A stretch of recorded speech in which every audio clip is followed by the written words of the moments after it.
Yo, what's going on YouTube? It's Cupid, and it's time for the fourth and third recording of this day. The what we have of week 4 recap. Now, I have kind of extended week 4 because so many matches are behind. Like I said, I recorded all of these same day.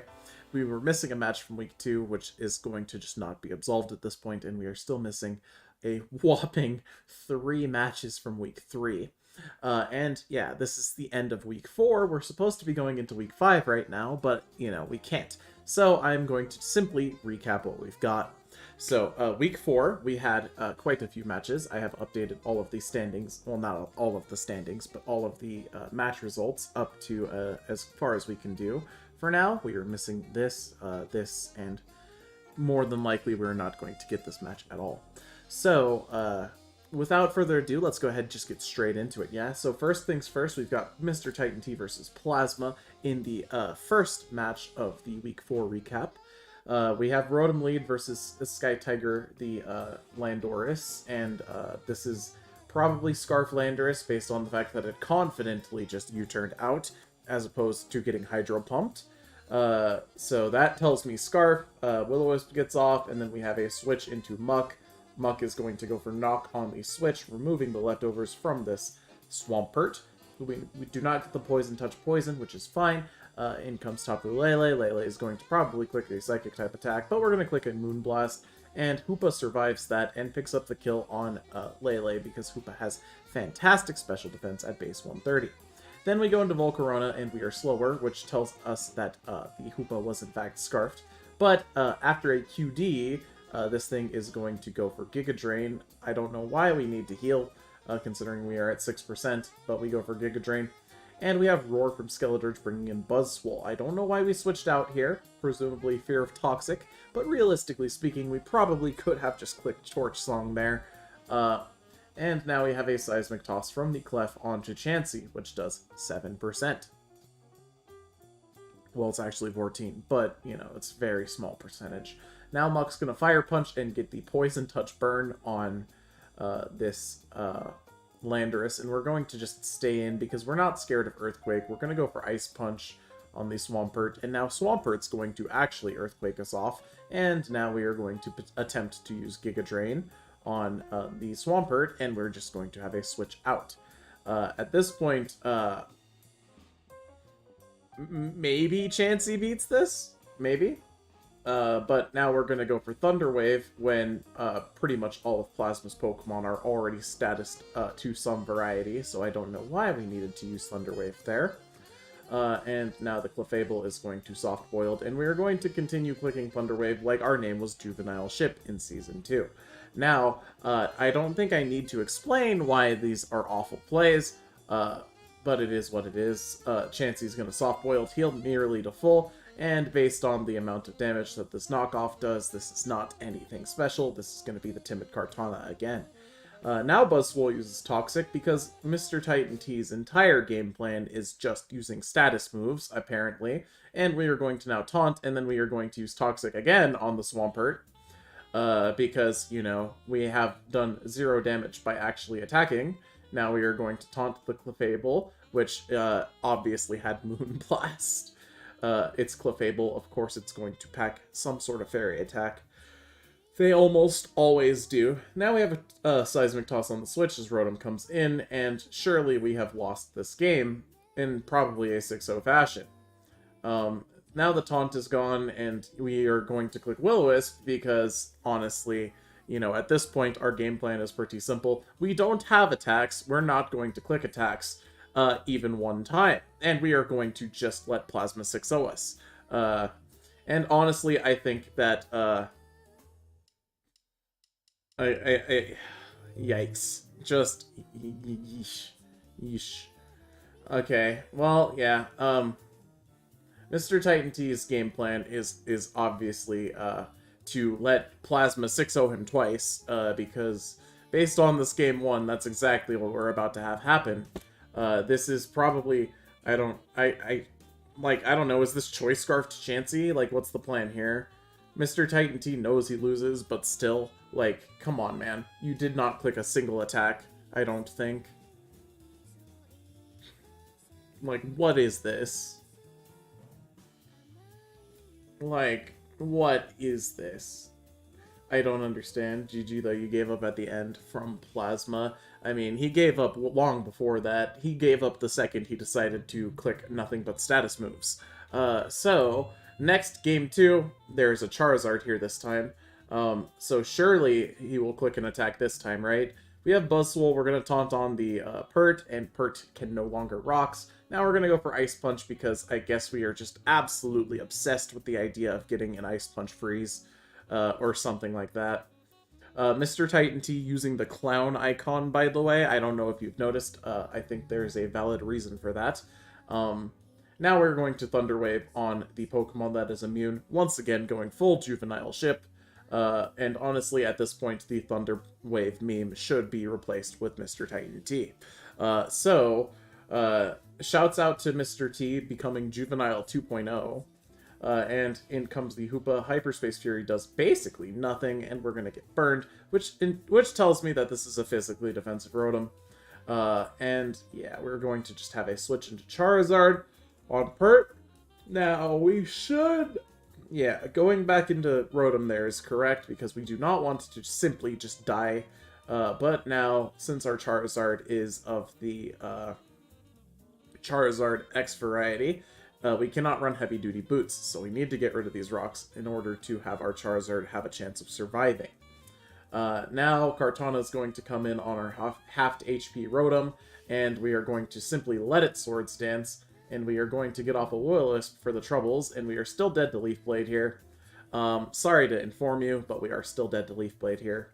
And now the Rotom has... Not the Rotom, the Kartana has everything it needed to get forced out by this Muck, which goes for Fire Punch, doing a whopping 1% after Leftovers recovery with Fire Punch and not getting a poison.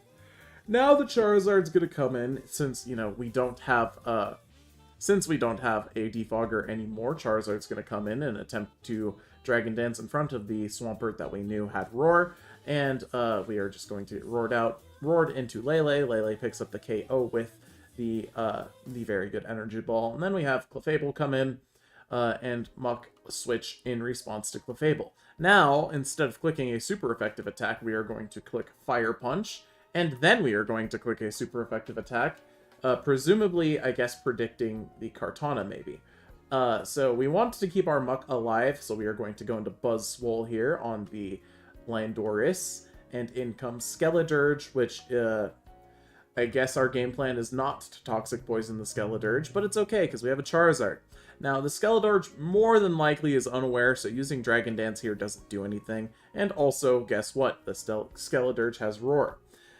So, you know, no setup here. We're going to get a knockoff with Muck, and we are going to also get the Poison Touch Poison, which is super nice.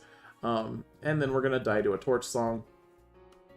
Now, at this point, we can just go to any Pokemon that we really don't need, and we decide to go into Charizard, and then go into Chansey, to take extra Stealth Rocks damage, on our Charizard.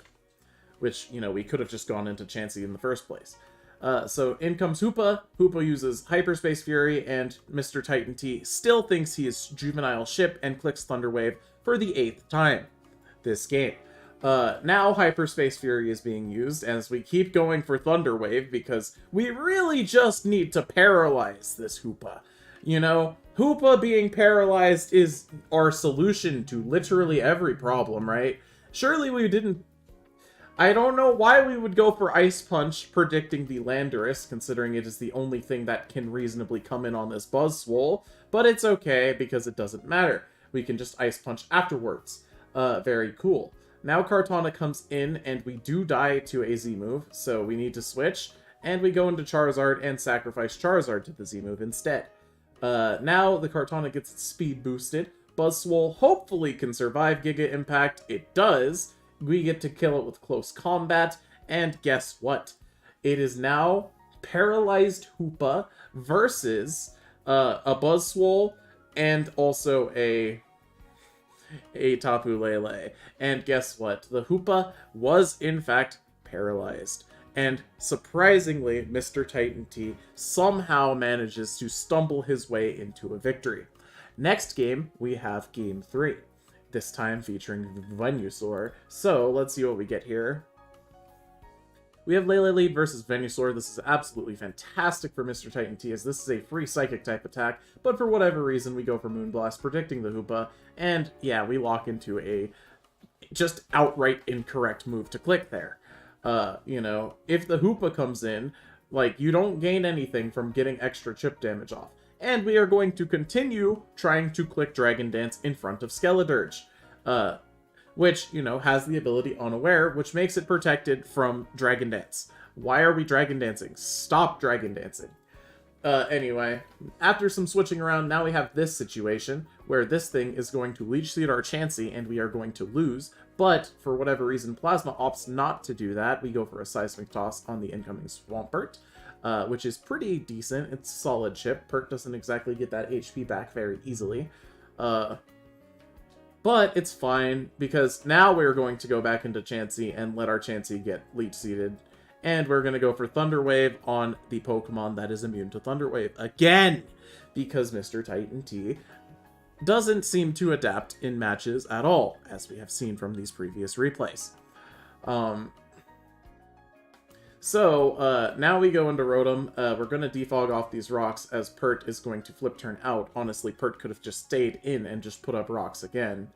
And now we have Signal Beam coming out of Rotom, which is not super effective on Venusaur, and we're going to not be able to go into Lele because the Venusaur is going to click Sludge Bomb a couple of times. And now we're going to switch into Tapu Lele, as you know, the Venusaur could have just stayed in, but instead we have a double switch situation. We're going to click a Psychic type attack, and we're going to be forced out by this Hoopa, because, let's be honest, you know, Plasma has the ability to just sit there and not do anything and wait for Mr. Titan T to lock himself into a move. Now, Buzzwole's going to come in on the Venusaur, and we're going to click Ice Punch on a Pokemon that has Thick Fat, because that's all this league seems to be able to do. And we are going to now go into Muck and realize, oh wait, Muck beats this thing? That's crazy. But we're going to go for Knockoff because, you know, I guess we don't have anything better. Now we're going to go for Fire Punch on a Pokemon that has the ability Thick Fat. And Chansey is going to come in because we've recognized that, hey, wait a second, I'm dumb. I have a Chansey. I can use good moves, like Seismic Toss. But, that being said, getting Leech Seeded is absolutely atrocious. Now rocks go up as we are going to attempt to to Ice Punch the Swampert once again. I don't know what Mr. Titan T's obsession with Ice Punch is, especially on this Swampert, because he keeps doing it. In comes the Rotom after a Roar, and instead of going for Hydro Pump like a logical person, we switch into Tapu Lele.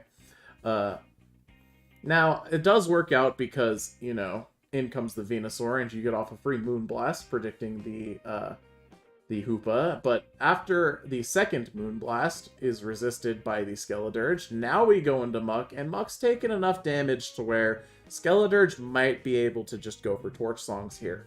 That being said, we don't opt for that, and we are going to just heal up our Venusaur instead, as Mr. Titan T tries to Fire Punch a Pokemon with the ability Thick Fat once again, and we lose our Muck to Earth Power the next turn. In comes Rotom to defog off these rocks, and now die due to the Venusaur's Sludge Bomb ability. And now we're going to Dragon Dance in front of Venusaur, as we knew that this had Earth Power. And this Flare Blitz is not going to kill because Venusaur has the ability Thick Fat, and we die to our own recoil. Now Venusaur is simply just going to heal out of range because what the fuck is a Tapu Lele? Am I right? And we are going to lose this game. 6-0 even. And yeah, Leech Seed on the Buzzwole. Venusaur is simply going to survive the close combat, and we can realistically, we outspeed even better, and now we can Synthesis out of range. And Chansey is going to come in, and honestly, we can just Leech Seed this too. Venusaur beats both of these Pokemon. So at this point, all Mr. Titan T can do is continually switch and pray, and let's be honest, that is not a good game plan. Sludge Bomb crit did not matter, because the second Sludge Bomb would have killed anyway, regardless of the crit. And Mr. Titan T is going to get 6-0'd twice. So, yeah. That's gonna be it. And there's the Thunder Wave. And there's Thunder Wave. Now we're gonna soft boiled, and I mean honestly at this point Plasma can go into, you know, Hoopa presumably at any point and just start clicking physical attacks. Especially, yeah, there it is. There's the Hoopa. And yeah, this thing is going to not do nearly enough after its own Leech Seeds heal it, and guess what? It also has Drain Punch for good measure. And that is a second 6-0 for Mr. Titan T. And by 6-0, I mean 6-0 loss. So, yeah. Next up, we have Faye versus Timba, two friends from outside of my community. Here we go. So, we have Gyarados lead versus the Weavile. Now, this Gyarados has been physically defensive or something with Rocky Helmet and also Thunder Wave, but today it does not seem to have a Rocky Helmet, and Weavile uses Triple Axle and dodges like a boss to not get Thunder Waved. Now we're going to Triple Axle and miss the third hit on the Goodra, but that's okay because now we have a Tangrowth to wall the Goodra, except for this Tangrowth always runs Acid Spray. People, I don't know if you've noticed, but Faye typically brings the same team every single time, maybe only changing up items. So, you know, maybe adapt to that, perhaps? Who knows? Anyway, now we have Stealth Rocks coming out of the Heatran as we are sacrificing it to a Goodra, apparently. Because, guess what? We don't beat this thing one-on-one, because it has Earthquake. Now we are going to go into our Metacham and pick up the kill on Goodra, and Faye has only one Pokemon that outspeeds this and has to go into it. Clicks Play Rough, gets the kill because of Protean, and Timba did not realize that this cat got Play Rough, I guess. Now Nidoqueen comes in, and big surprise, it's going to survive Play Rough because it's a poison type, and it's going to pick up the kill with Sludge Wave, and now it's going to also survive a Waterfall, and then use Ice Beam and not kill the Gyarados because, you know, why would we pack Thunderbolt against the team that has Gyarados on it? I feel like I've made this exact comment before. Why are we not Thunderbolting against the team that has Gyarados on it? I don't understand.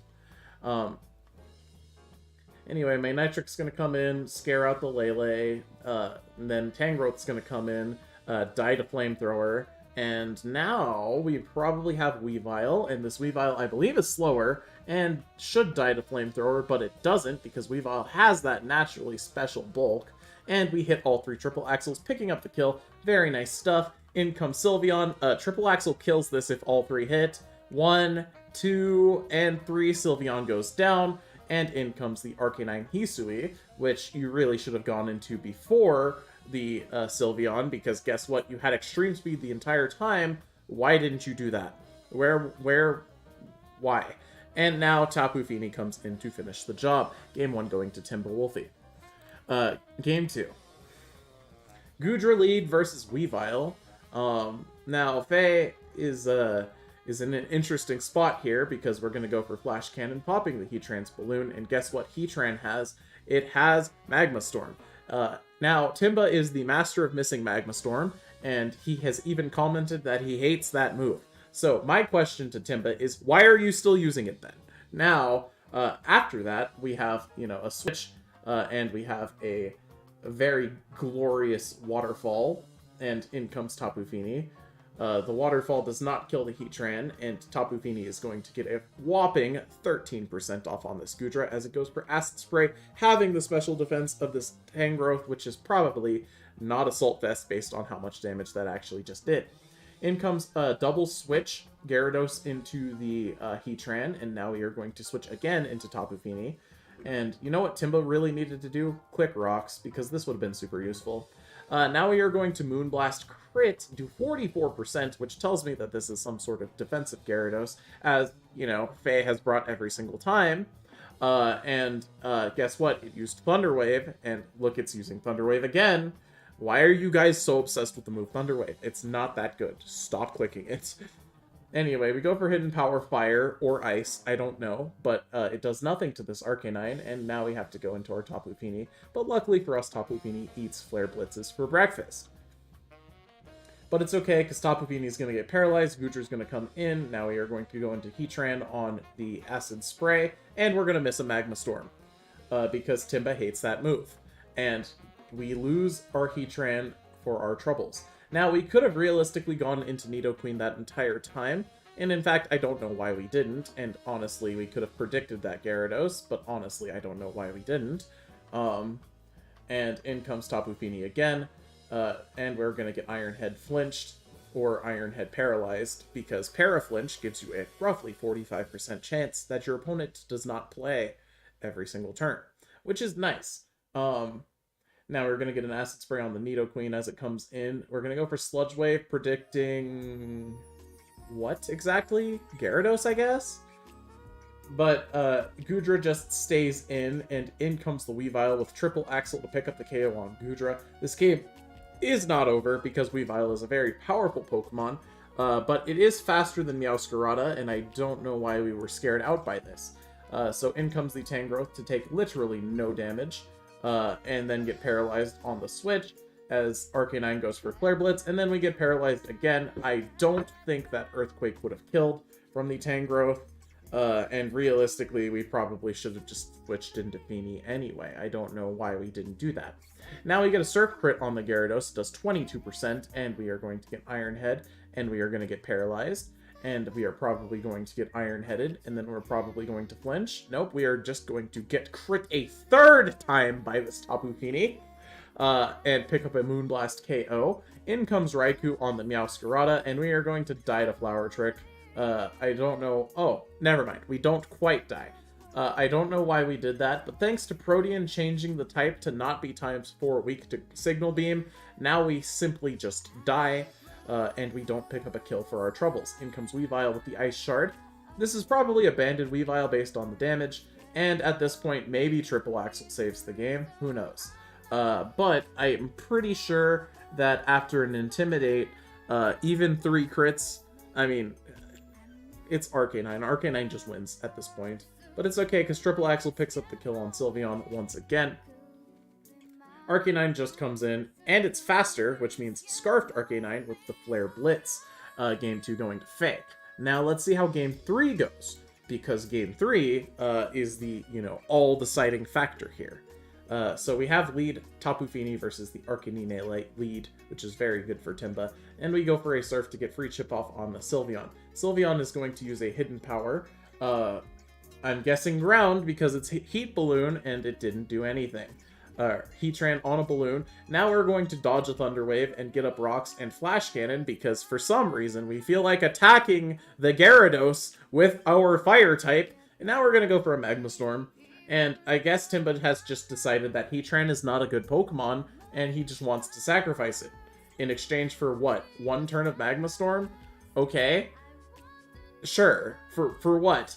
Anyway, in comes Tapu Fini to use Moonblast, and Gyarados is going to taunt us, and I don't think I have seen this Tapu Fini click a non-attack once. So, Taunt really doesn't do that much here. Manectric's going to now Mega Evolve and go for a Thunderbolt on our Heatran, and since we are slower, we are going to lose our Heatran for the troubles. We realistically should have gone into Nidoqueen in the first place, because we just switched from a Pokemon that was weak to Electric to a Pokemon that takes neutral from Electric instead of a Pokemon that was immune to Electric. Now Meow is going to get a Protean knockoff crit as we go for Sludge Wave, and thanks to the crit, actually no, the crit did not matter. The Meowscarada probably to it KO'd anyway. I could be wrong, I would need to go look at the calcs, but we do lose our Nidoqueen there. In comes Weavile, picks up the kill with Ice Shard, in comes Arcanine, Head Smash on the Heatran switch, and now Tapu Fini comes back in. This should be a switch to literally Goodra, but instead we're going to lose our Arcanine, and then probably go into Manectric for, I guess, to threaten out with Thunderbolt, and we needed to make a single prediction here. If we had predicted this and gone for Flamethrower, we would have gotten the 2-hit KO on this Tangrowth, and this game was still very, very much winnable. But instead, now we lose our Manectric as well, and we have no Pokemon that successfully can beat... Wait a second. That's Hidden Power Poison. That's Hidden Power Poison. Wait a second. Oh no. Alright, well, we're gonna dodge a Triple Axle. Timba can lose this, but we're gonna still keep going for Hidden Power Poison. Are we Specs? Like, what is this? Is this a Specs? Is this Specs Sylveon? Why are we sacrificing our Sylveon? The Sylveon could have won! Okay, well, we have Gudra, and there's a whole fighting type in the back. And also, guess what? The Weavile just kills it because it gets a crit in the second hit of Triple Axle.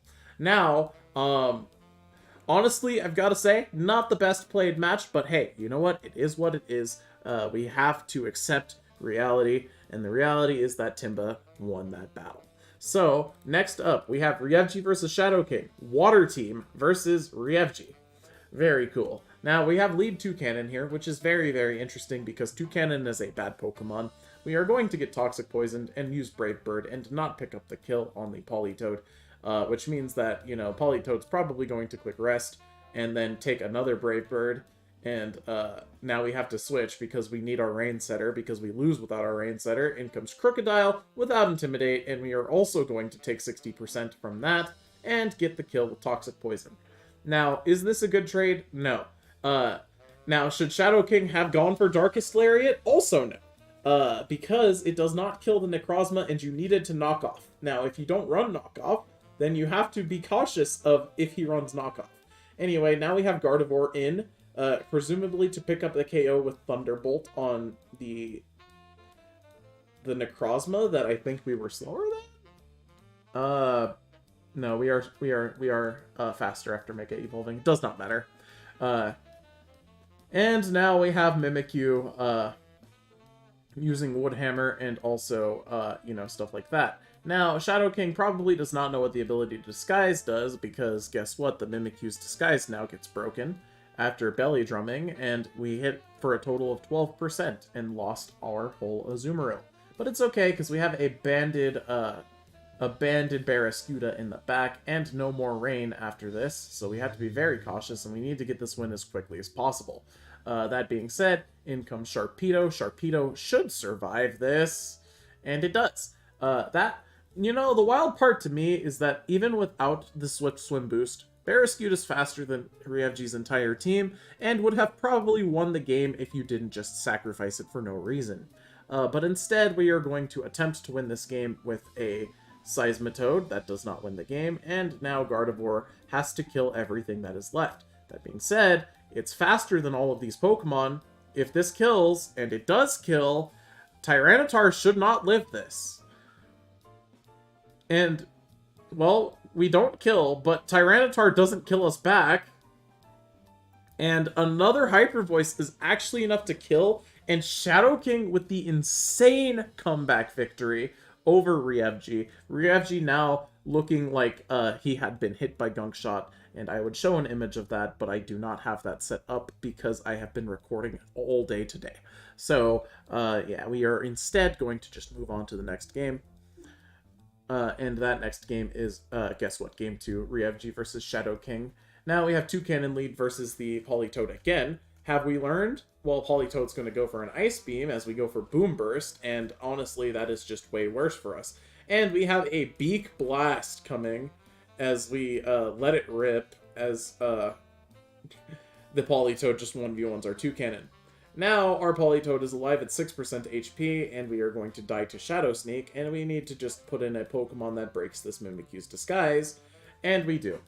We go into Seismitoad, we break the Disguise, Mimikyu is now going to Woodhammer us to death immediately, and we are probably able to go into a Azumarill at this point, but instead we're going to go into a Crocodile, which is going to simply take 1,000,000 damage from a Woodhammer, and then we are going to get a Moxie boost from Darkest Lariat. Aqua Jet from the Sharpedo is going to kill us in return, and now we are going to go into Barraskewda, which uses Close Combat correctly. And now, hopefully this time we recognize that we are faster, but instead we just decide to keep clicking Close Combat, because what the fuck is switching Pokemon?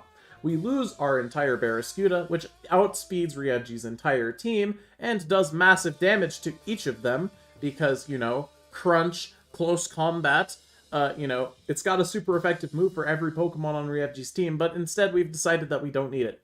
Anyway, Tyranitar is going to come in, pick up the kill on the, on Crystal Wolf this time, and we are going to easily survive Crunch. get off a belly drum, and heal off of a citrus berry. And now at this point, we lose because Decidueye just survives this Aqua Jet. And Decidueye should pick up the kill here. But we go for Sucker Punch instead, which is actually just the worst possible play. And Aqua Jet does not kill us. And we go for Sucker Punch again, and thanks to Ryevji throwing in a dramatic fashion, Ryevji loses this match to a 4% HP Azumarill with a Grass type. And Azumarill wins the battle. And Shadow King gets a 2-0 win over Ryevji. Now, I am pretty much over my suffering with that match. Let's watch John Gold, who took over for My Fate, replacing My Fate's entire team, because My Fate's team was atrocious. And, you know, we also have Antkiller. Antkiller, who is doing decently in this event. Alright, so we have Keldeo lead versus the Greninja, and, you know, in comes the Pokemon that takes the attack easily, Noivern, and we are going to miss Hurricane on the incoming Bisharp. Now, Bisharp can run Eviolite now, and we are going to simply go into Silvally Fighting. Big surprise, we are going to go for a multi-attack, which does 1,000,000 damage to that Camerupt. In comes Gastrodon as we go for Ice Beam for some inexplicable reason, and we go for multi-attack. Now, we're going to get Skull Burned, probably, but we don't get burned, which is always nice. Now, Recover is used, and we are going to continue clicking the attack, as Gastrodon is going to continue clicking Recover, because Antkiller has, you know, only a third of a brain cell left, and we are now going to let the Gastrodon heal basically to full, and Toxic Poison our Silvally. Why are we still attacking? Why? It's not working. Why are we still attacking? Stop. Stop. Just stop. Do something else. Do literally anything else. Okay, now we go into Greninja, not knowing that this thing has Storm Drain, presumably. In comes Camerupt, which is a huge misplay, because now the Greninja is going to get its Battle Bond boost, and probably Z-move this? No, we're going to just use Hydro Pump, and with Eviolite, Bisharp, too bulky, survives that easily. A second Hydro Pump is going to connect, kill the Bisharp, and now we should probably pick up a kill on Gastrodon as well. Antkiller up massively in this battle, and we are going to let off our Icium Z, bring the Skarmory all the way to Sturdy before dying to a Body Press. Now, at this point, I think the damage is pretty much done here. In comes the Porygon, we get Body Pressed, we survive easily, we pick up the kill with Thunderbolt, and Keldeo comes in. Now, Keldeo does kill with a fighting attack here, but we go for Hydro Pump instead. Hydro Pump misses, and then the second Hydro Pump kills. We do get off massive chip with the Porygon due to the Hydro Pump dodge.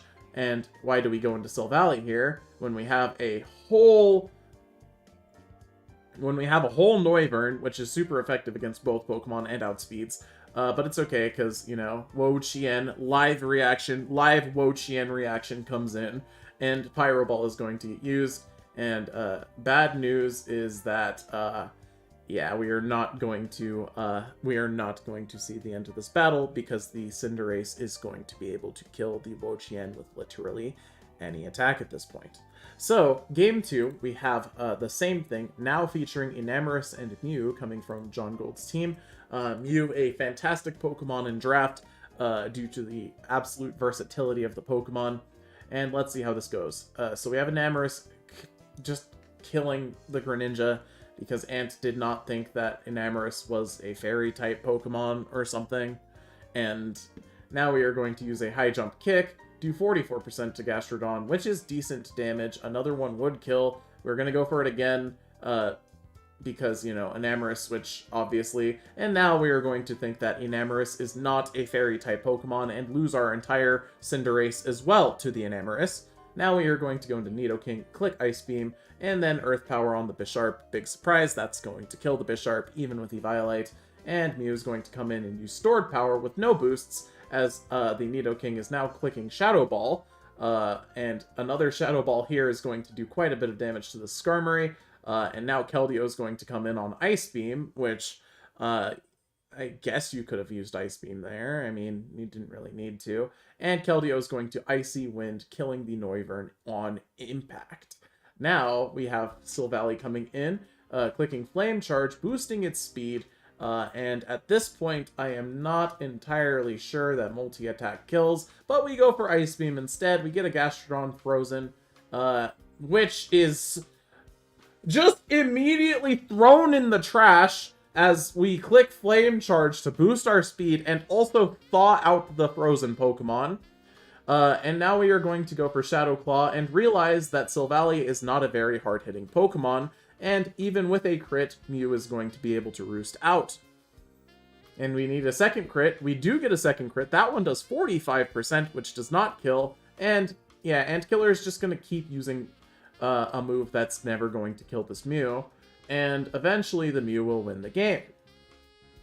Like, I guess our goal is to what? PP stall? Like, what? Run it out of roosts? And there's the Cosmic Power boost. Well, guess what? 2 Shadow Claw crits still kills. We don't get a kill there. And guess what happens? Oh, wow. Big surprise. Mew is going to roost out. Okay, now we have another Cosmic Power. At this point, Ant really has just decided to throw this game away. But let's be honest, you know, Ant decided to throw this game away the second he sacrificed 2 Pokemon that were weak to Fairy to a Pokemon that is definitely not a Fairy type. Especially when you can hover over the Pokemon and see what type it is.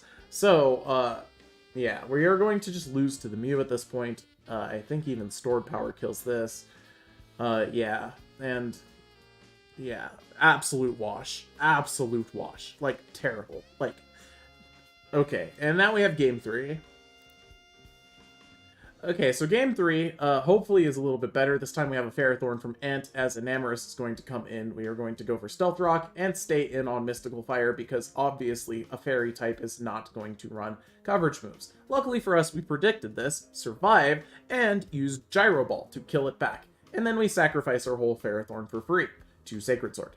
In comes the Noivern, which, you know, we do be outspeeding now. And we're going to go for a Hurricane, you know, not really trying to predict anything. And we are going to get a Hurricane Confusion off on the Gastrodon. Now we are going to Hurricane and miss because we are confused. And by we, I mean Antkiller. Now we're going to Hurricane the Bisharp, do not very much. Now we're going to Hurricane the Bisharp again, get the Confusion, and this time the Bisharp is going to get off a Substitute at 1% HP. Now we are going to miss a Hurricane, and Bisharp is not going to hurt itself in its Confusion. That's very cool. Now Bisharp is also going to not hurt itself in its Confusion and pick up a kill with Sucker Punch. In comes Nidoking to die, because, let's be honest, we are just going to sacrifice our Nidoking to the Substitute. And now we're going to sacrifice our Greninja, too, for good measure. Now, John Gold goes for, oh, no. Oh, no. Does Ant win this? Well, Ant switched up to Protean Greninja, and that's really good. And now Silvally is Silvally Ghost, meaning multi-attack will actually kill here.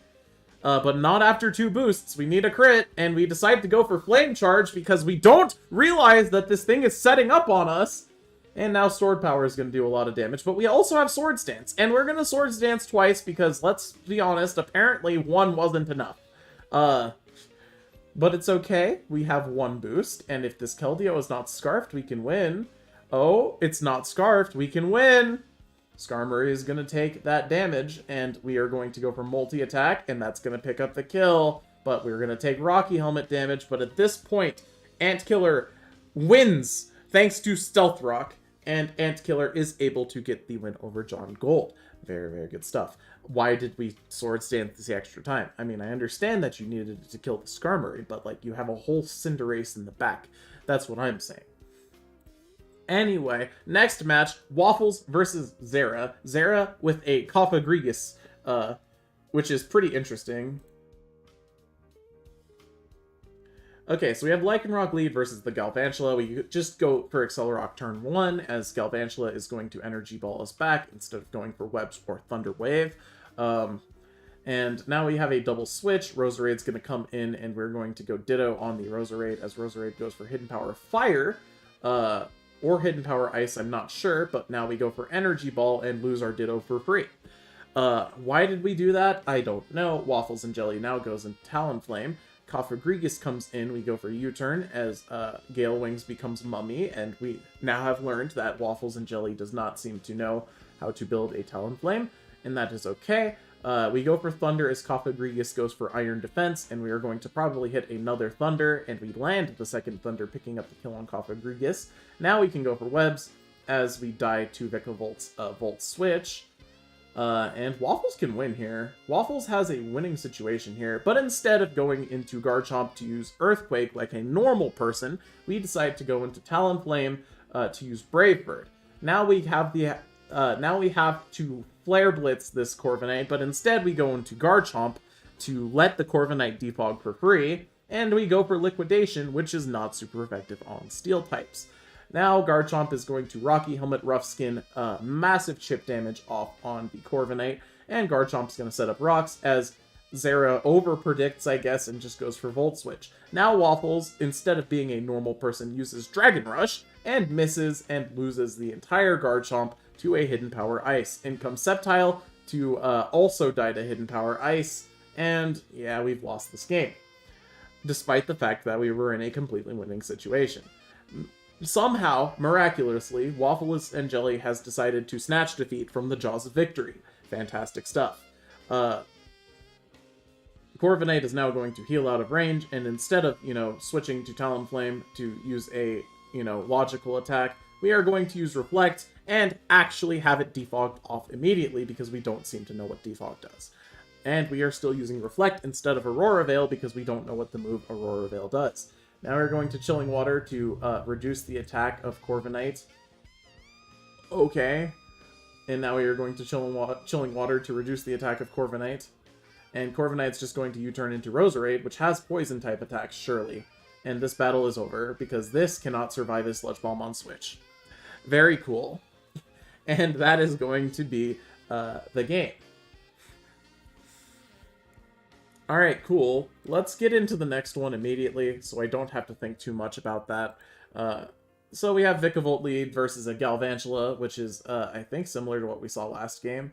Except for last game it was, I think, Sashed Lycanroc. Now Galvantula goes for a Webs and then gets absolutely destroyed by Accelerock. In comes Ditto. Ditto is going to presumably use Close Combat, but instead we go for Trailblaze. And yeah, now we are Scarf Ditto, and we lock ourselves into a bad move against a Corviknight. But it's okay, because we have a Honchkrow with Heat Wave in the back, and we decide to Heat Wave, and we get a crit, and we do massive chip damage to the Corviknight, which may or may not be useful later. In comes Ninetales. Ninetales survives the Accelerock quite easily, but it tragically cannot survive a second one. And we just sack our Ninetales. In comes Ditto again, because we have not learned from our mistakes, and now we are going to switch into Sceptile as Slowking comes in. And we lose the Sceptile if we stay in here. We go for Dragon Pulse and die to Ice Beam. Wow, big surprise. It's almost like I said that exact thing would happen. In comes Honchkrow, which actually threatens out the Slowking, and we reveal that we are in fact a mixed attacker Honchkrow, which is not good. Now Ditto is going to get its Figgy Berry knocked off because for some reason Waffles and Jelly does not seem to understand that Choice Scarf is the correct move on Ditto. And, it's fine. It's fine. Waffles is just playing to have fun, surely. And now we're going to Will-O-Wisp with Fire type, which is immune to fire. So, yeah, that's very cool. Now we're going to knock off on the Honchkrow. We're going to remove the Honchkrow's Scope Lens, which increases crit chance. Now we're going to have a Parting Shot on Talonflame. Lycanroc Dusk is going to come in, and Lycanroc beats the remainder of these Pokemon one-on-one. Especially since the Ditto is not Choice Scarfed. We have an Accelerock kill. We're probably going to just Accelerock again here, and big surprise, it works out. And then we're probably going to Accelerock the Honchkrow as well. And that is a 6-0 victory in favor of Zera. Now, let's get into the next match, which I believe is the final one that we have to cover. We have Spirit versus Ibe, and let's see what we get. Okay, so Spirit's team, very, very strong. Ibe's team, I do think it has the anti-Spirit team Tex, which could go very, very well. We get up Rocks, in comes Ting-Lu, and Ting-Lu is practically unkillable. And we just go for an Iron Head, presumably trying to fish for a flinch. And if we just hit every flinch, then, it kills every Pokemon, right? We just have to hit every single flinch. Now Jirachi is going to Iron Head as Tinglu protects and heals with leftovers, and we just need to flinch the Tinglu literally 100 times in a row. Instead of doing that, though, we now opt to go into Clodsire, presumably to click Toxic. In comes Goldango, and big surprise, Goldango is immune to Toxic, and it's also on a balloon to solo the Clodsire. Now Goldango is going to go for a substitute as Moltres comes in. Moltres is going to take a Shadow Ball very well. Very bulky Moltres, that's for sure. Now we are going to click Fire Move and break the sub as we get free chip. And our special attack is lowered, and in comes Tinglu, as Tinglu is going to sit there and be practically unkillable by special attacks. And now we have a U-turn out from the Moltres. In comes Jirachi to take a Rock Slide, because guess what? You don't want your Moltres to get Rock Slid. So Jirachi is going to come in. We are going to attempt to U-turn as Tinglu is just going to continue healing with Protect. And now Clodsire comes in, and guess what's going to happen? In response to this, in comes Goldango, I would imagine. No, we're going to Protect, see what the Clodsire is opting for. We're opting for Earthquake here, which is probably correct. Because the Goldango no longer has a balloon. And now we have a double switch as Jirachi comes in on the Goldango. And now Mandibuzz comes in on the Jirachi as Jirachi U-turns out into Tapu Koko. And honestly here, this is a free electric type attack. And we decide to go for Volt Switch with our electric type attack, maintaining that momentum. In comes Moltres. Moltres, the known wall for Rillaboom. We're going to just roost up here as Rillaboom goes for knockoff, removing those boots. Now, since the boots are gone, you have to be very, very careful with this Moltres. Moltres probably going to click a fire type attack here. And yeah, big surprise, it clicks 2 fire type attacks as the Mandibuzz reveals Roost. And yeah, now that we don't have a heavy-duty boots on our Moltres, this Moltres is a very, very spooky situation. That being said, if we ever just defog off these rocks, we'll be okay, but I don't know if Ibe uses defog, because this thing is still just going for Flamethrower. Like, it's just clicking Flamethrower. It's only clicking Flamethrower, and the last move is Will-O-Wisp. Ibe does not believe in defog. So Stealth Rocks is going to be, a career ender for this Moltres. Now we are going to get a Will-O-Wisp burn off on the Tinglu, and we are going to heal with Roost, and Stomping Tantrum is going to do some damage, but not that much damage. And now, I think that this Tinglu still wins 1v1 against this Moltres, even though it is burnt, because, guess what? Moltres doesn't actually hit all that hard, but we actually have a very good prediction there. We go for Flamethrower again, as, Aaron predicts that with a Stomping Tantrum, but realistically we should have just been clicking Rock Slide the entire time. We get huge chip damage off on this Tinglu, and now we are probably going to click U-turn, but instead we go into Tapu Koko to click Dazzling Gleam. I'm not even entirely sure that this kills, but it doesn't matter. In comes Rillaboom, and we are going to get a Dazzling Gleam off on the Rillaboom, as Rillaboom heals for 12%. And in comes Scizor, the other known wall for Rillaboom. Now, Scizor at this point can Mega Evolve and click Swords Dance and probably win the game. And it decides to Mega Evolve and click U-turn instead. I guess we're just really scared of those Leech Seeds. But it's okay. In comes Tapu Koko to threaten out everything. And we go for Volt Switch because there's a ground type on our opponent's team and we don't respect those. It's okay, though. The ground type comes in, Koko picks up the kill with Dazzling Gleam, and I think that is probably what I wanted. I will give credit where credit is due. In comes Scizor on the Rillaboom, because guess what? Scizor walls Rillaboom, big surprise. Now Scizor is standing in front of Mandibuzz, and again, you could Swords Dance, but you have to be careful to not get foul played for 1,000,000 damage. Now Tapu Koko is going to come in and change the terrain again, and please tell me that we clicked Dazzling Gleam predicting this. No, we clicked Volt Switch. Okay, it's fine. We have Scizor in the back. Now, I do know that this Rillaboom at this point is faster than the Scizor.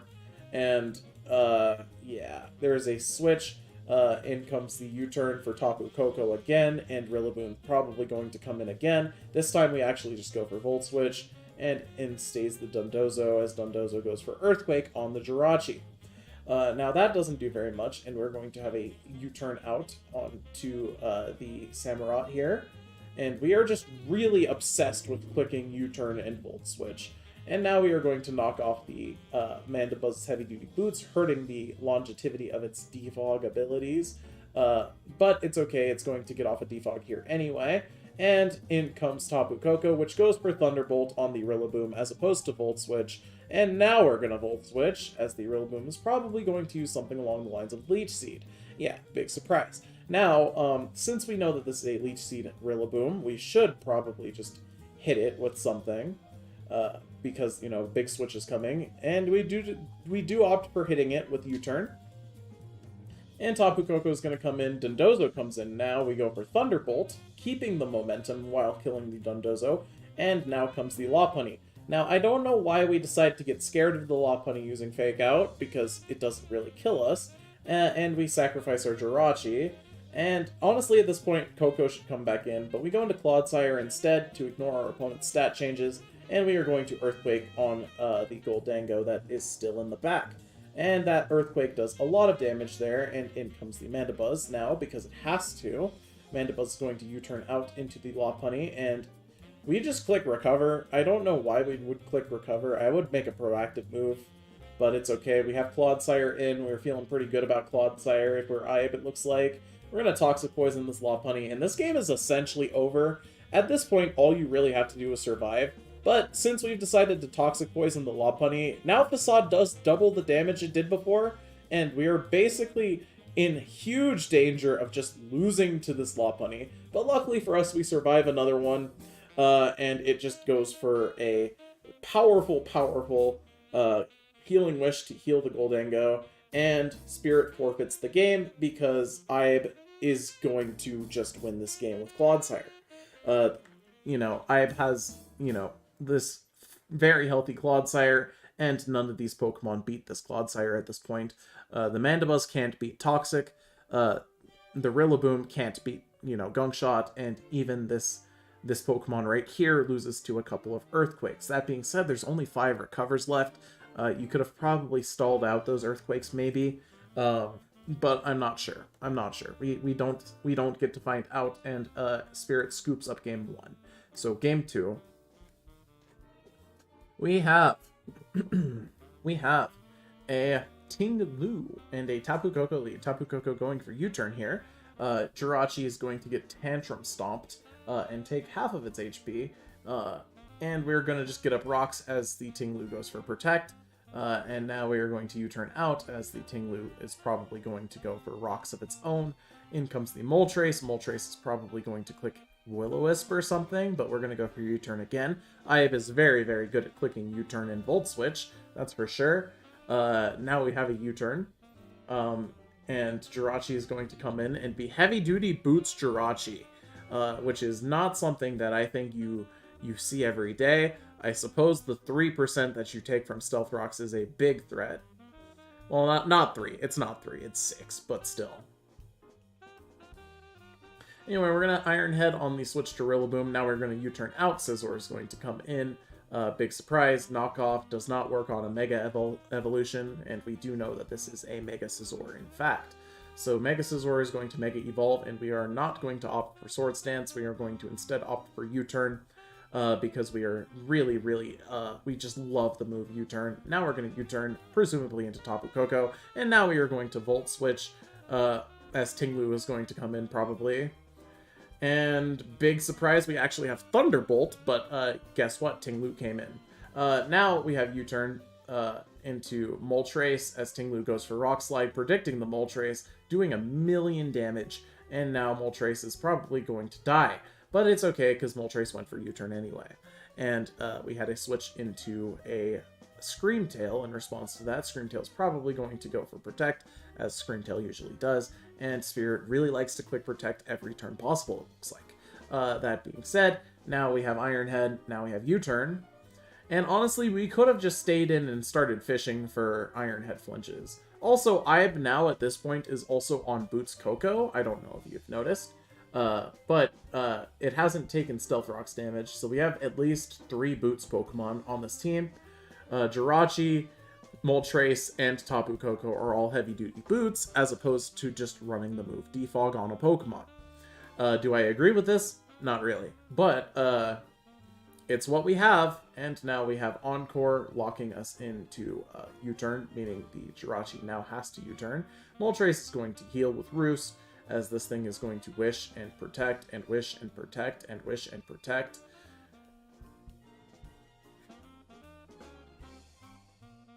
And now Jirachi is going to commit to an Iron Head, which forces in the Mandibuzz. Now Mandibuzz is going to take 14% from Iron Head, and we are going to U-turn out again, as opposed to just fishing for Iron Head flinch until this thing dies, which is, you know, the correct play, but still.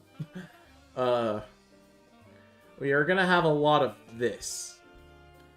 We are going to have a lot of this. This is not an exaggeration. It's going to be a lot of this.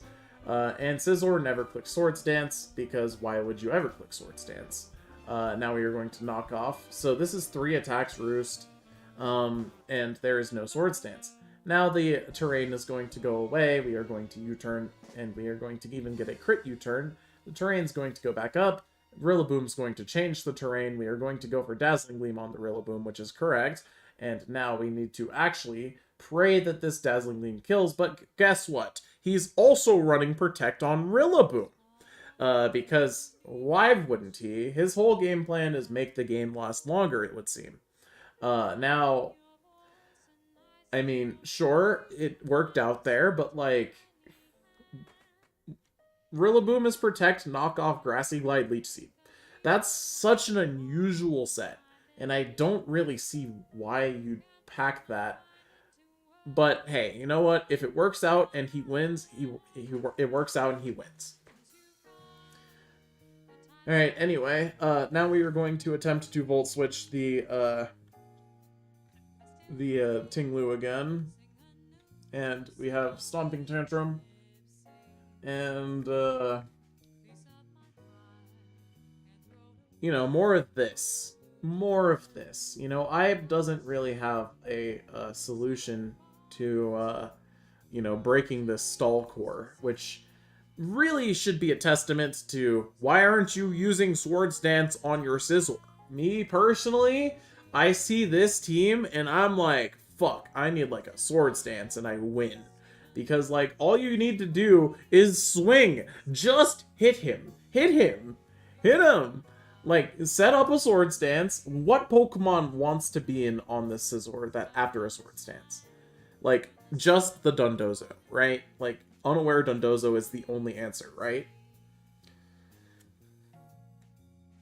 So, just do that. But it's okay. Now we have officially gotten a paralyzed Pokemon, and we managed to not get a Paraflinch here with Iron Head, which is very tragic, and hopefully this Koko used, well, it didn't use U-turn, it used Dazzling Gleam, and it did a whopping 20%. Now we are going to have a U-turn crit to do additional chip. In comes Samurott. Samurott is going to presumably click Ceaseless Edge. Yeah, and the reason it went for Ceaseless Edge there is because, you know, I think a switch to, you know, like Rillaboom on the water type attack was fairly obvious. Now we're going to Razor Shell. We are going to get a para. Get another one. Get another para. Another para for Justice. For Justice. For Justice! For Justice! Okay. Screamtail's going to have to come in now. We can go for a missed Razor Shell. That's pretty unfortunate. We probably should have clicked a Ceaseless Edge because, you know, we got the para, so the Mandibuzz would have died. And obviously the switch is pretty obvious, but it's okay. It's fine. We can still win. Clodsire is going to come in.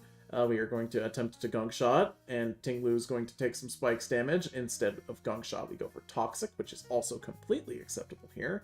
Clodsire is going to stay in, you know, not fearing Stomping Tantrum or Earthquake. Either that or I predicted the overprediction. And now Lopunny is going to come in, and we are going to get an Earthquake up on the Lop. And Lop is now going to fake out here. And Clodsire is just staying in, presumably to click Toxic. And we have an instant usage of Healing Wish. And Mandibuzz is going to come in and be back at full. Now, we're going to have Defog as the Mandibuzz gets Toxic. That's absolutely huge. I love having Toxic on a Mandibuzz, personally. And we're going to go for Gunk Shot on the Dozo. We're going to get Poison on top of that as well.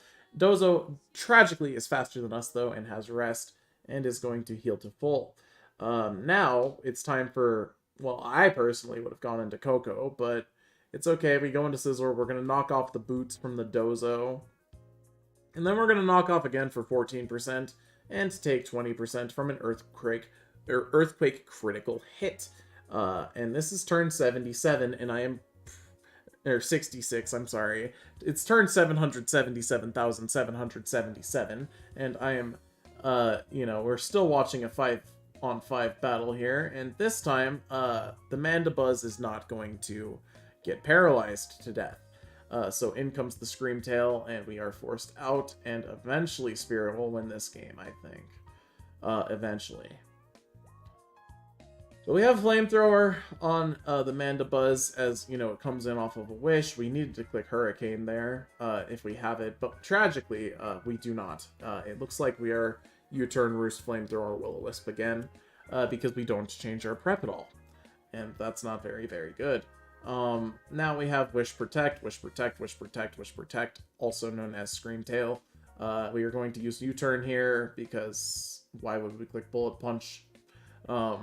And now Samurot's going to come in, take a Dazzling Gleam, go for Knock, get rid of the leftovers, let this thing heal up fully, and honestly at this point we should just start Cecil's Edging, and we get a crit Cecil's Edge, which is absolutely massive, and we have Protect, and we're going to Cecil's Edge again, and we are going to Cecil's Edge again, and all of the layers are up now, but we seem to not run a Pokemon that is capable of dealing with Scream Tail, which... As you guys know, when your opponent is using Scream Tail, if you don't have a Pokemon that deals with Scream Tail is going to scream on your tail. And that is what we are currently watching. Alright, in comes Scizor, now to click Bullet Punch, and Tinglu comes in to die to a Bullet Punch, as I think we were trying to Wish Pass to that. Now we are going to also Bullet Punch the Mandibuzz, as opposed to just switching to Tapu Koko, as Defog was an obvious play. Now Dondozo comes in. Now we are going to U-turn. Please, for the love of God, send in the Tapu Koko. Okay, now Dazzling Gleam the Rillaboom. Okay, Dazzling Gleam, Thunderbolt. Okay, Thunderbolt is incorrect here. And, guess what's gonna happen? The Rillaboom is going to be healing out, so we need to switch into Moltres as Spirit uses Protect, once again trying to prolong the battle as much as possible. This is, like... It's helping, I guess, but it's not even that good. Now we have a Moltres U-turn, as, obviously the switch is coming. We have a change of the terrains. In comes Rillaboom again. Did we learn? Did we learn? Volt Switch. Okay, that is technically learning, I would say. If Scizor Mega comes in, I don't really think that that's a very good play here.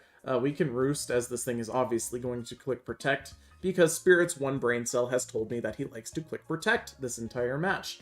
What would be really crazy here is if the Swords Dance Scizor had Swords Dance, the game would have ended 28 turns ago. But it doesn't. So, instead we have more of this, very cool stuff.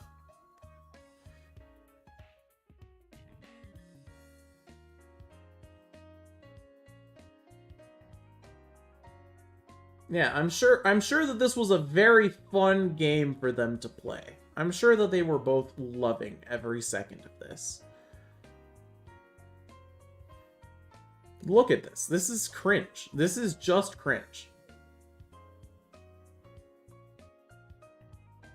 Like, it's been the same cycle of moves over and over again. And instead of going into Moltres like a normal human, we keep going into this thing that we know doesn't have an attack that kills this, and letting it heal, but it's okay, because now we've killed the Mandibuzz. So progress is made. Very cool. Now we U-turn into Moltres, and instead of going into Dondozo, which is, a throw, because the Dondozo is asleep, we have Scream Tail. And now Scream Tail is going to get to Wish. And we go for Earthquake, and Wish is passed to the Dondozo, and Dondozo heals for 1,000,000. Now, I have a question. Tapu Koko? What is an electric type attack? Anyway, we're gonna go for Gunk Shot because we like to lose our entire Clodsire for free. Despite the fact that there's a whole Rillaboom in the back with Protect and Leech Seeds, we are going to instead sacrifice our entire Clodsire. Now, we do know that this thing does not have Sleep Talk, right? Surely it's not Rest Sleep Talk, right?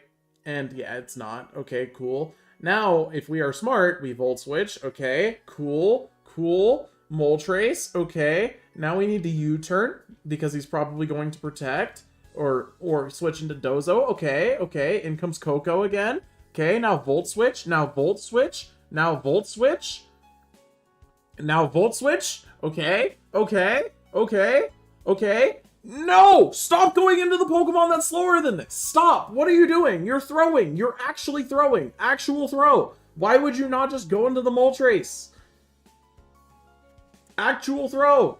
Now a U-turn and Screamtail's back in. And Tapu Koko doesn't kill this probably. Volt Switch. Volt Switch. Volt Switch. Volt Switch. Okay. Playable. Playable. Please, please, stop going into this! This is the only Pokemon here that doesn't win you the game on the spot! Alright, in comes Dozo. And Dozo is going to get U-turned on. In comes Coco. Big surprise, guess what's coming next? It's Rillaboom. Wow. And we go for Dazzling Gleam this time, which is just wrong. We should not have ever done that. We need to get in the Moltres. The Rillaboom's going to go for Leech Seeds, because it got in safely. And now we have to click Flamethrower, and no. Okay, Volt Switch, Volt Switch, Volt Switch, Volt Switch, Volt Switch. Okay, crit, crit, crit, crit, crit. Okay, after Protect it lives. We need to get out of there. Oh, but we're gonna just sack Coco to Glide and lose the battle. Oh, no. Not like this. Not like this. This is the least deserved win I think I've ever seen. The least deserved win. Like, genuinely. The fact that Spirit wins this game actually upsets me. He did not deserve this. This was so poorly played. And I've had like a 15-turn stretch of just getting everything right into getting overconfident because he landed a crit and then died to Glide. Like, he should not have lost this, but tragically he does just lose because he has no Pokemon left that beat this Dondozo. And yeah, just not prepared for Dozo. We had Coco, but like we let our Coco die. So now Dozo's just gonna sit here and be fat and survive until the end of time. And the craziest part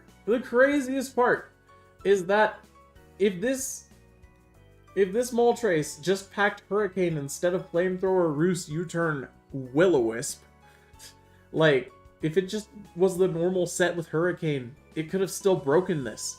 Like, Hurricane, sure, it doesn't one-shot, and I might not even two-hit KO, but you get a Hurricane Confusion, suddenly you're in the game. Not only are you in the game, Moltres wins. But, you know, tragically for us, that's not the case here, and, you know, this thing is going to continue to sit here and just be alive. And now we finally have Curse, because, you know, we decided that it's a bad idea to use good moves on a Pokemon that, you know, will sit here and just survive forever. And that is going to be the game.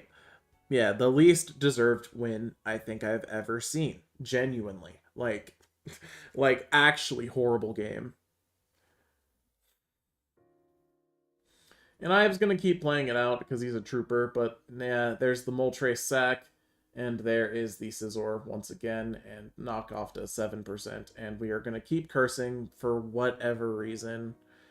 Yeah, and Ive's going to just forfeit because, let's be honest, this game was over a while ago, the second the Tapu Koko died. Now, I've got to say, that game was horrible. I really hope that Game 3 is better, yeah, 142 turns of just terrible play from primarily Spirit. I mean, nah, I shouldn't say terrible play. He played fine. It's just like, that win wasn't deserved. I did everything right and then messed up one turn, lost Coco, and that was it. Anyway, Game 3. Alright, Clodsire lead versus the Screamtail. We are going to get a Toxic off on the Dundozo, which we know is going to be packing Rest. In comes Manaphy. Manaphy is going to presumably Tail Glow, right?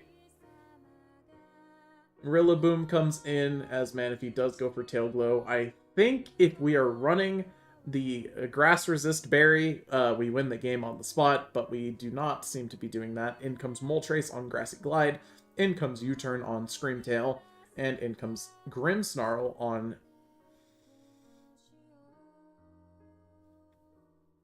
Screamtail. Now we go for Thunder Wave, which is probably the worst possible move here. Now we go for Thunder Wave again. Why? Because Thunder Wave is a terrible move and we keep going for it. And now we have a million hazards on our side. In comes Manaphy to scream out this thing. But guess what? It's got Whirlwind this time. Bring that ass here, Grimmsnarl. Now we go for Spirit Break, which is correct. And we take some Rocky Helmet chip damage. In comes Moltres with the boots. And since Ibe does not seem to like to run Defog, the fact that there are 2 rocks and a spike up means that this game is going to end dramatically quicker than the last game did. Because, well, Ibe has nothing to deal with these hazards. Ibe does not run Defog. He thinks that Defog is for the weak. Anyway, Scizor, without Mega Evolving, is now going to roost in front of the Screamtail and probably get Encored for our troubles. But instead, the Screamtail is just going to switch, as we do reveal Swords Dance. Okay, playable game. Foul Play does nothing, thanks to the power of Reflect, and now we U-turn to switch out. Why are we on U-turn Swords Dance? I don't understand why we are on U-turn Swords Dance. I do not like that set. Anyway, Rillaboom's going to come in, and Ibe is now going to not leave in the full HP Tapu Koko. We are going to go into Clodsire, get Leech Seeded, and look at all of these hazards on Ibe's side of the field. This is getting very, very bad for Ibe. In comes the Tinglu, and it's going to probably set up the rest of the layers at this point. Tinglu is going to survive everything. We're going to go for Stomping Tantrum, which I guess is fine. Tinglu's going to get Toxic Poison for the troubles. I don't know why we didn't just go for Spike. But second Stomping Tantrum is going to pick up the kill. Yeah, that Clodsire looked pretty good against that Rillaboom. I'm not going to lie. I feel like that Clodsire was quite good for the Rillaboom even. It's okay, though. We are going to get Foul Played, and now we are going to U-turn out because we are, you know, unable to defeat this Mandibuzz with Scizor, and now comes Tapu Koko, and in comes Rillaboom once again. Guess what happened last time? Guess what? It's Protect. It's Protect Leech Seed. It's Protect Leech Seed Grassy Glide. Okay, and now we are going to switch. We get a Flame Body Burn, which is very, very nice. It stops the spamming of Protect at the very least. Now we have a Tinglu coming in. U-turn is used. Scizor is going to come back in, but at this point, the rocks plus the spike is starting to really rack up damage. And in comes the immune to stat changes Pokemon. You know, young, unaware Dundozo. In comes Grimmsnarl to get hurt by all of the hazards and to take 13% from Earthquake, which is actually no damage whatsoever. Now we're going to use Reflect, and Manaphy comes in, Dundozo's asleep. We have a Reflect up, and surely Tail Glow wins, right? Well, the fact that this Dundozo just stayed in tells me that, yes, indeed, this Dundozo has the ability Unaware. Did you guys know what Unaware does? It means it ignores the stat changes of the opponent. That crit, I mean, probably mattered, but the Manaphy's never killing the Dundozo. And we still have Rillaboom coming in response to Tapu Koko every single turn. And now we are going to Volt Switch out on the Rillaboom as it goes for, what, Grassy Glide? No, it can't have been. It was Knockoff. And the Scizor takes 0 damage. That being said, this is now way worse for Ibe than it was last game, because even though you have the Boots Koko, all of the Pokemon are alive still, and Dazzling Gleam didn't do enough there. And, I mean, honestly, we need to keep clicking Dazzling Gleam at this point. Why would we U-turn? I think at that point, Koko was, like, very, very good, and you just needed to keep clicking attacks. But we have an attempted sack. In comes Lopunny to fake out the Scizor, And Scizor is going to probably die to close combat afterwards. Oh, no, it lives easily. Okay, well, now we're going to Roost. Okay, Bullet Punch kills here, so we do need to switch out. And we're going to Roost all the way to full. Now we're going to U-turn on the Dozo. Bring in Moltres, which is an inexplicably bad play. And now we are going to also Flamethrower the Dozo instead of just switching into Tapu Koko. And we are going to lose the game. Because now we have no Pokemon that stop the Rillaboom from shitting on us, and it is going to do that exact thing, probably. But it's okay, because Screamtail is going to come in, we are going to have a Volt Switch into Scizor, and Scizor is presumably going to Quick Bullet Punch or Swords Dance on the Protect, because we know that we have Swords Dance this time, but the issue is that the Dozo in the back, you know, just sort of nullifies all of our plans as far as that is concerned.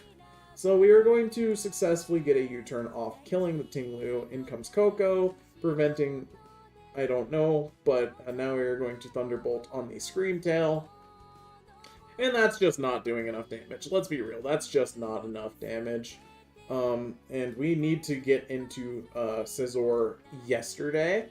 But instead we are going to continue clicking Thunderbolt, I guess predicting... I don't know. Did we Gleam here? No, we didn't Gleam. And a Wish is going to get passed to the Rillaboom. And this game is over. Cool. Very good. Very good. We have Leech Seed on the Scizor. So the Rillaboom's back to full HP, I guess. Was that necessary? No, it wasn't. In comes the Lopunny. We have Fake Out usage to get more Leech Seed chip. And now we have Close Combat, again, to not kill. Do we have a Swords Dance? No, we have Roost Attempt. Yeah, we're not gonna out-heal this. And now we have just a random Healing Wish from Spirit, because Spirit only... I don't know, Spirit, I guess, just decided that he was too down bad from looking at Lopunny's yoga pants-looking butt thing. And he just decided, I have to use Healing Wish this turn. I have to stop looking at Lopunny and lose a full health Lopunny to heal Dondozo to full, even though this game was already completely won. Especially by the Lopunny. Like, the Lopunny here is so good. Like, you can't really apply pressure with the Scizor, like, because you're always just going to get 2-hit KO'd by Close Combat, because after you come in from Rocks and Spikes, you just have to sit there and Roost. And eventually you just run out of Roosts. But it's okay, because I guess you win with a Bullet Punch. But then, like, you know, there's still the whole Dondozo-Rillaboom combination that is just going to switch between the two of them. And also, Spirit has exactly what he's looking for right now, the unaware Dondozo in against the Scizor. Now, instead of, you know, actually, you know, doing anything about this, we are just going to wait for the Dondozo to kill us. And, yeah, Dondozo's trying his best, but he's stupid and has big stupid, and, you know, he's wearing a hat that says, "Please be patient with me." Yeah, we just sort of have to sit here and wait at this point for, you know, Spirit to figure out how to win this game, despite the fact that he's literally only has to do this until, yeah. And, I mean, honestly, that looks like a resignation from Ive anyway, because, like, now we just go in and we click Dazzling Gleam, but, you know, instead of, you know, actually just ending the battle by using Earthquake, we are going to try and use Rest, and claim it was a misclick. Now Dazzling Gleam is going to be used. We are going to get Burn Chip and Leftovers Chip, and we are also going to dodge a Leech Seed, and we get a crit! And we get a crit! And we get a crit! Thunderbolt! Oh, that's never killing. Does this thing have an attack? Stealth Rock, Wish Protect, last move's probably Encore. It's probably Encore, right? This thing probably doesn't run an attack, right?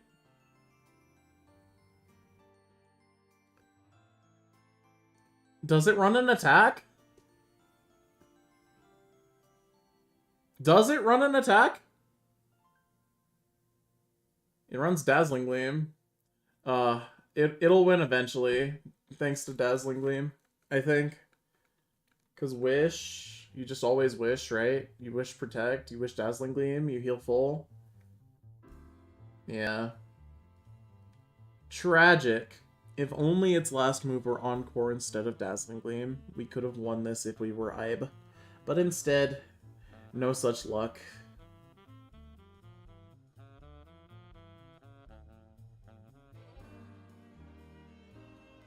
And there it is. And Spirit gets a win in a match that he probably should have lost in Game 2. And that concludes the Week 4 recap. That is all that we have of Week 4 so far. Again, Kitsune has now taken over for Auto, and John Gold, as we saw, played against Antkiller earlier in the thing. So I hope you all enjoyed this, and I will see you after Week 5, which should have all of the funny little pictures again, because yeah, I'm actually caught up on the recaps now. So I hope you all enjoyed this. Weeks 2, 3, and 4 were all recorded back to back to back, and yeah, that's a lot of Pokemon, and I'm really glad that and by glad I mean I'm glad that this is over. 142 turns, and Ibe loses it all on one play. As opposed to, no, that win wasn't deserved, I'm gonna be honest. Anyway, I hope you all enjoyed, and I will see you in the next recap, or whatever next video I upload to YouTube. Later.